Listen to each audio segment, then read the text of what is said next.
శ్రీ దత్తాత్రేయ స్వామి దేవాలయ చరిత్ర మంథన్గోడ్. మన మహబూబ్నగర్ కి దాదాపు 54 కిలోమీటర్ల దూరంలో మక్తల్ వెళ్లే దారిలో ఈ అద్భుతమైన ఆలయం ఉంది. ఈ దేవాలయానికి అద్భుతమైన చరిత్ర ఉంది. పూర్వం కర్ణాటక సరిహద్దులోని కుర్వాపురం శ్రీ దత్తాత్రేయ స్వామిని వల్లభేషుడు అనే బ్రాహ్మణుడు నిత్యం పూజించేవారు.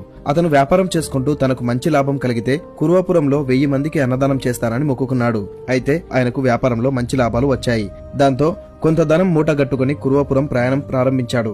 అలా వెళ్తుండగా 4 దొంగలు ఈయనను గమనించి మేము కూడా కుర్వాపురం వస్తున్నాము అని ఆయన్ను నమ్మించి అతనితో పాటు ప్రయాణం చేస్తూ వచ్చారు.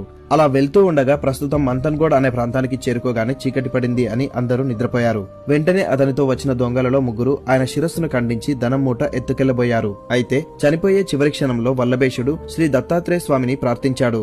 వెంటనే ఆ స్వామి అక్కడ ప్రత్యక్షమై ఆ 3 దొంగలను చంపేశాడు. మిగిలిన ఒకడు మంచివాడు. అతను స్వామివారిని వేడుకోగానే అతని చేతికి భస్మమిచ్చి ఆ మొండెమునకు తలను చేర్చి భస్మం చల్లి అతని పేరుతో పిలువమన్నాడు. అలా పిలవగానే అతను లేచాడు. అతనికి బ్రతికి ఉన్న దొంగ జరిగిందంతా చెప్పాడు. వెంటనే ఆ బ్రాహ్మణుడు శ్రీ దత్తాత్రేయ స్వామి వారి దర్శనం కోసం కుర్వాపురం వెళ్లి స్వామిని దర్శించి 1000 మందికి కాక 4000 మందికి అన్నదానం చేశాడట. ఇప్పటికీ అతను మరణించి బ్రతికిన మంథన్గోడ్ ప్రాంతంలో శ్రీ దత్తాత్రేయ స్వామి వారి గుడి రాళ్ల మధ్యలో చాలా అందంగా ఉంది.